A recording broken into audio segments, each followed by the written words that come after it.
Hello and welcome everyone back to Dax Electronic Repair. Today we're going to be doing a PS5. It was overheating, so we took it apart to see what was going on. No real buildup in the fans or the heat sinks, and so we found that it was actually the liquid metal thermal paste itself, or grease, or liquid metal, whatever you want to call it. Alright, so we're going to go ahead and take this apart. Top cover just slides off. And what I like to do is go ahead and get all the screws out. Let's get the top half off. I'll leave all the screws in place. That way I don't have to mark anything or remember where anything goes. So what I'm doing is just going ahead and unscrewing them out.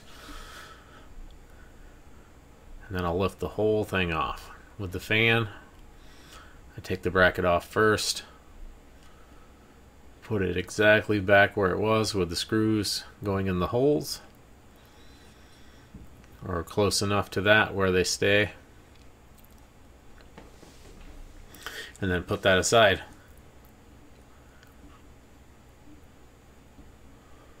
So this one came in, it was overheating, playing games all the time. So we didn't know exactly what was causing it. But once we started taking it apart, everything looked pretty clean in there. So that's a good hint that it's probably not buildup of fur or dust or anything like that. This one is the disk drive version, so there's two cables holding it on, one ribbon cable right here. You press it down on the lever. I can't really see very well in this shot, but press down on that and it will slide out. Yeah, that's a bad angle. I apologize for that. There it goes. So you press away from it. And then there's one cable that holds the power, and you just lift it up and off, and it's got all the screws in it still.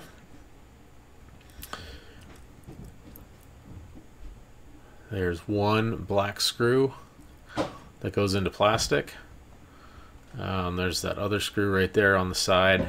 You don't need to take that one off, but I did to check the power supply, see if it was full of debris or debris, whatever. And now you take out the however many million screws that hold the heatsink bracket. I don't know if this is really, well, it's got a heatsink on it, but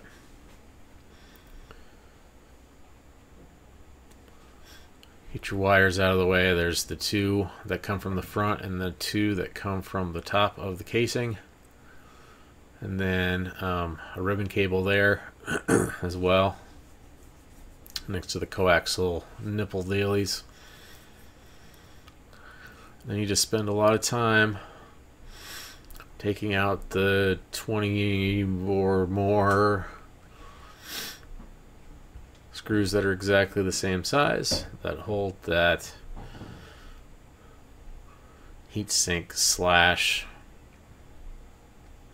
metal bracket. So that's why I got myself an electric screwdriver.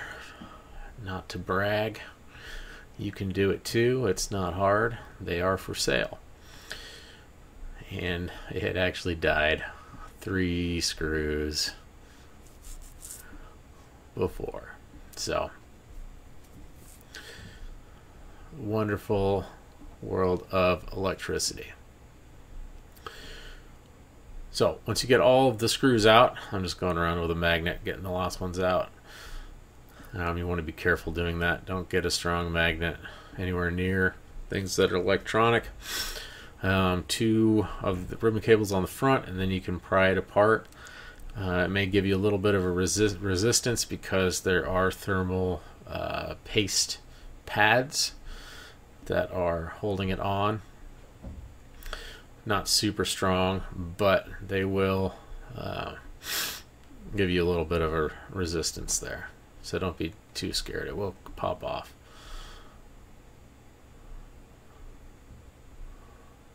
Alright, lift that puppy up and off.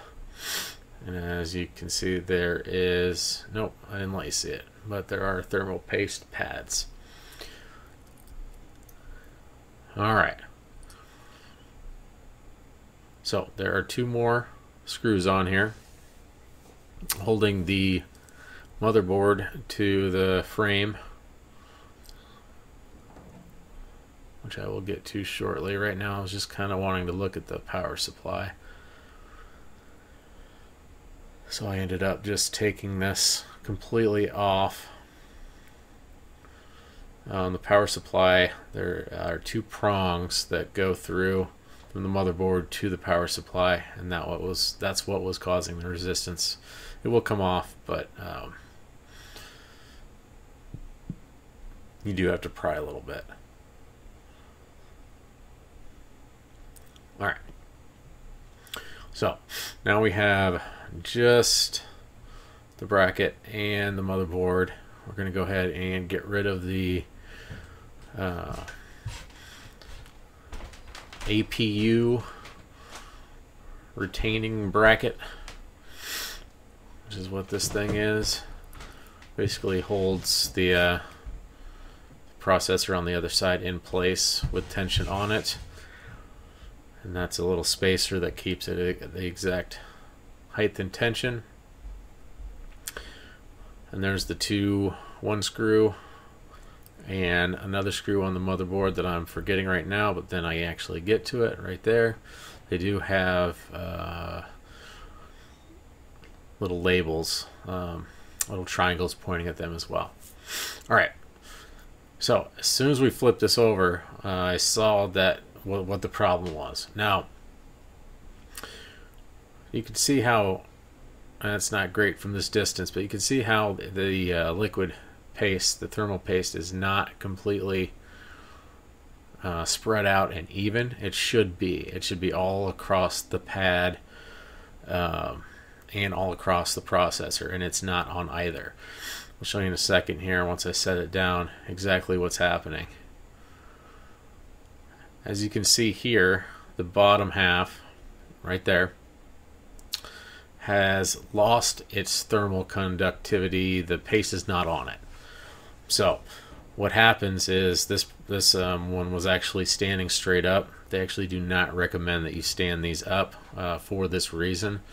What happens is the thermal paste just follows gravity, and it just sinks down, and that leaves part of the processor to not be cooled properly, and then that part actually oxidizes. So what I'm doing is just seeing if I can get it picked back up and see if it's sticking. If it sticks, then it's not oxidized, and it is not sticking. So sometimes you can just take it and spread it out and get it back to normal. With this one, we actually had to add new thermal paste.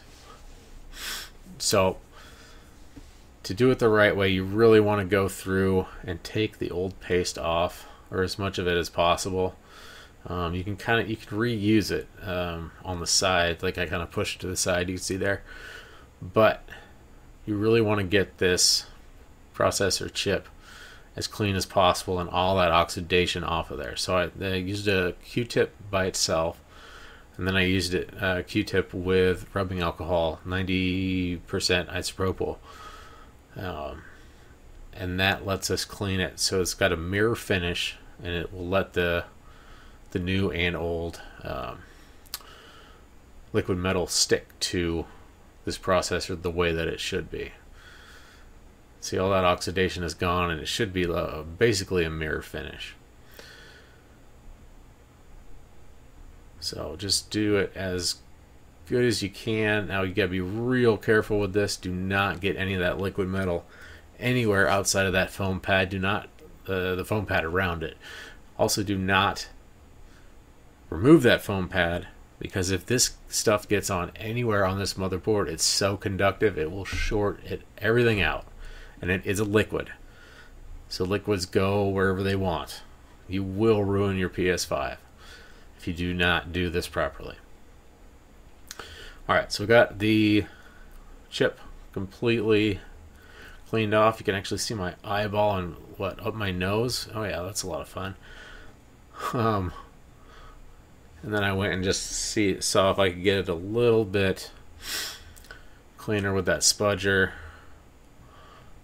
It didn't go great, but at least it was starting to stick, so I knew it was ready to go. So now we go ahead and grab our new liquid metal. It's got a real tiny little needle on it, and you actually can suck up the liquid metal from around as much as you can. So I'm taking the plunger and sucking it up, and then just injecting it in the middle. Nice little blob. Now you do not want to go crazy with this for the same reasons as I just explained. If this overflows and goes somewhere other than on this processor, you're going to short stuff out and you're going to have a dead PS5. So I'm going around getting all the, there's a little a crevasse, we'll say, around it.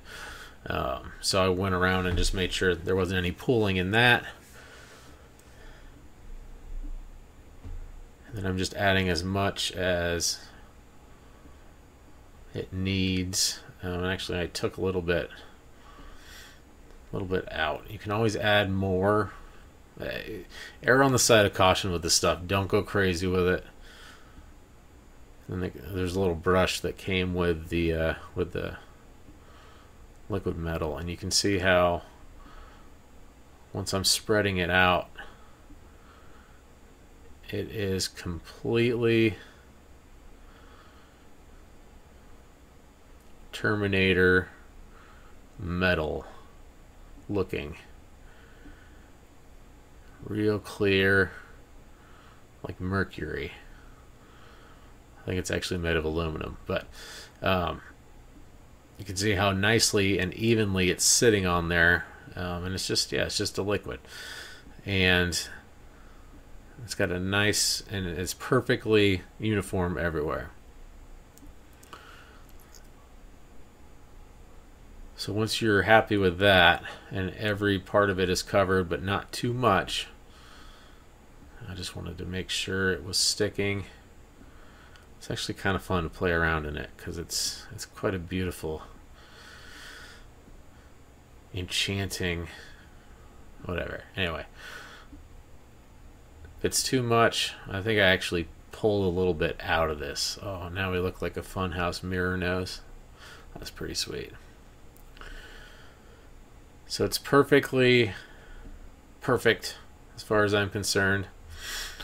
And then we're going to actually just clean all the stuff off the top here. And you can put another little layer on it, but again, you want to be real careful because wherever this goes, it will kill stuff. I cannot stress that enough. You can see how it's just spreading and smearing everywhere. So again, isopropyl alcohol, just cleaned it up. It will ball. It's kind of like solder. Hot solder is what it is. It kind of balls like that. So I actually thought there's a little bit too much, and so I'm taking a little tiny bit out.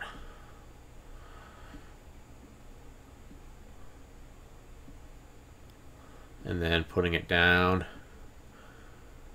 onto its home.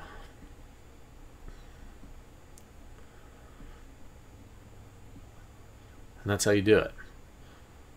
Some of the time you can just suck the excess out of the sides and you don't need to add any. Make sure what you buy is the right stuff because you don't want to mix the wrong things together.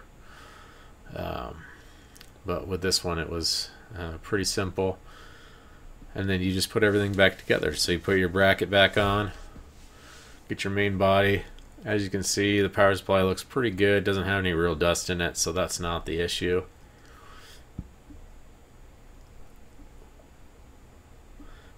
Usually when I'm taking these apart, that metal bracket stays connected and just the motherboard comes off. But in this case we took the whole thing off just to make sure. You can also see the cooling fins are not filled or clogged with dust. A lot of the times they are, especially if they have pets, things like that, or dust.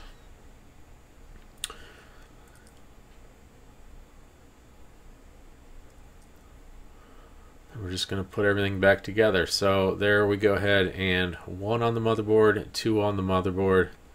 Again, there's little triangles pointed towards them.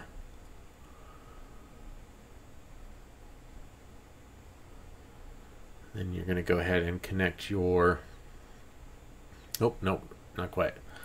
There's your 1 black screw.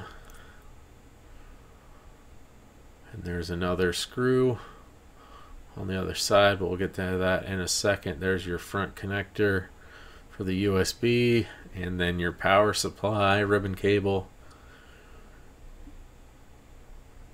Go ahead and get those connected because the bracket will go on over the the USB cable connector, and lightning port as well, connector. And there's the other screw.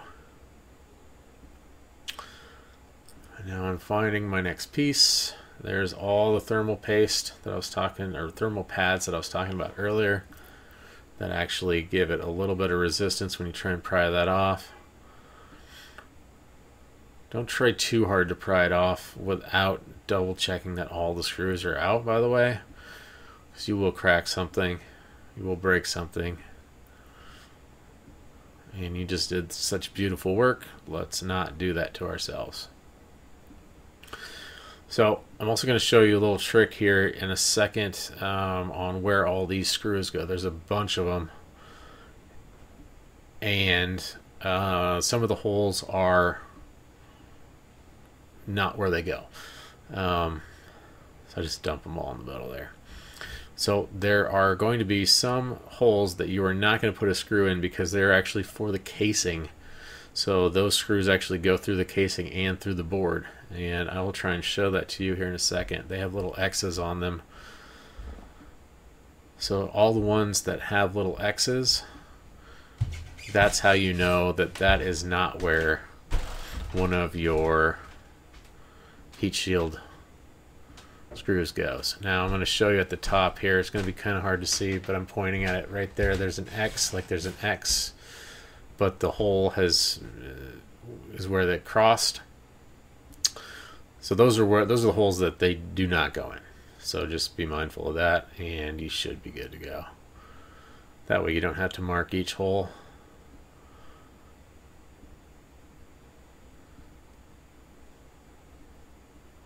There's one up there that I did not put a screw in. Now the other thing is, with different models and versions, they are a little bit different. There's a couple generations of these, and obviously disc and discless. So I'm not going to tell you where all the holes are on this or aren't, because it might be different on yours. Alright, so we've got our ribbon cable right there. We're going to go ahead and hook back in, and then we're going to hook up our coaxial cables. And they actually, I'm going to try and zoom in here in a second to show you, but they're actually marked as well. They'll tell you exactly where they're supposed to be. It's pretty simple because they only kind of reach the ones they're supposed to go into, but it's nice to have a little guide on there as well to kind of show you, in case you're wondering, or maybe didn't mark it or just didn't see it right. So I'm going to try and zoom in here in a second.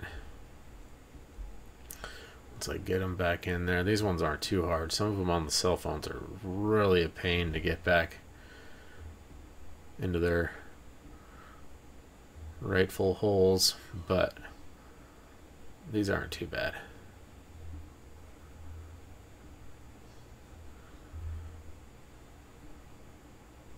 Alright, so I'm going to try and show you here. Let's see if this will read.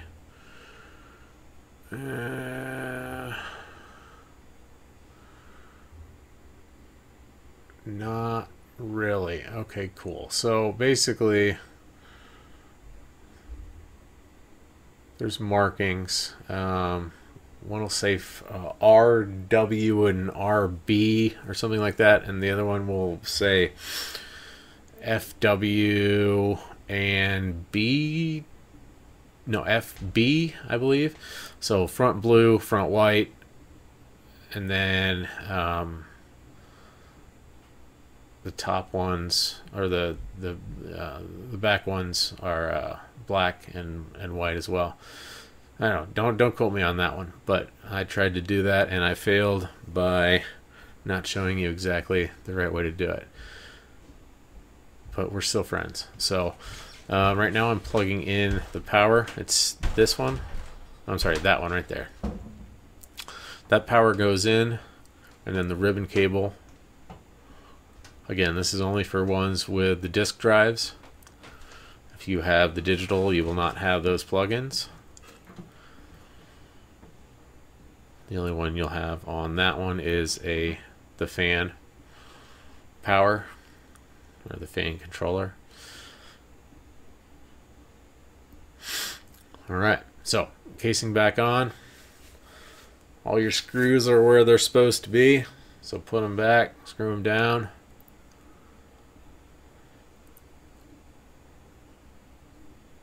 Our M.2, and then finally our fan.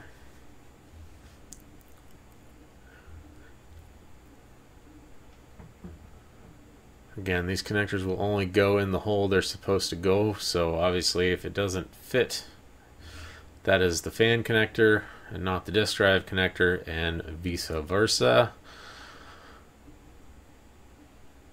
Plug that puppy in, crank those fans down, and you've really done it. Everything, just tighten it all back up.